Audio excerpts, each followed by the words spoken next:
Hi ළමයි කොහොමද ඔයාලට? ඉතින් මේ සතියන්තේ මට ඇත්තටම සතියන්ත වීඩියෝ එකක් අප්ලෝඩ් කරන්න බැරි වුණා. මම මේ සතියන්තේ මගේ මෙනු එක විදිහට දාන ගෙදරක වගේ කෑම වේලක් කන්න ඕනි කියලා හිතුවා.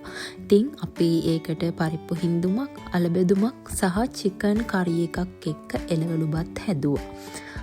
මේ තියෙන ඉතින් මේ වීඩියෝ එක. වෙන විශේෂයක් කරේ නෑ. පරිප්පු හින්දුමට මම මේ පාර සාමාන්‍ය විදිහටම පරිප්පු කරිය හදන විදිහටම හැදුවා. හැබැයි එනසාල් කරල් දෙක එකතු කරා අර දාන ගෙදර රස ගන්න. අලබෙදුමත් විශේෂයි. මම අල ටික එයා ෆ්‍රයි කරලා ලුණු ටිකත් එයා ෆ්‍රයි කරලා මේ පාර අලබෙදුමට හාල් මැස්සත් එකතු කරා. එතකොට ටිකක් කල් තියාගන්න පුළුවන් වෙයි කියලා මං හිතුවා. වැඩි තෙල් එකතු කරන්නේ නැතුව තමයි හැදුවේ.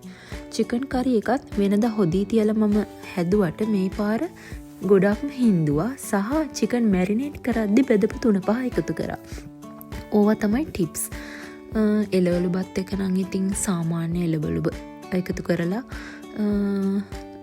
නිකම්ම තෙලේ ටෙම්පරාදු කරලා හදාගත්තේ. ඉතින් හරිම රසට තිබුණා. ඇත්තරම දාන ගෙදරක මෙනු එකක් වගේ රසට තිබුණා. තව ව්‍යංජන 2-3 එකතු වුණා නම් හොඳයි. මගේ තියෙන වෙලාවත් එක්ක මට හදාගන්න පුළුවන් වුණේ ওই 3 විතරයි. ඉතින් ඔයාලත් මේ මෙනු එක try කරන්න. ගිහින් එන්නම්.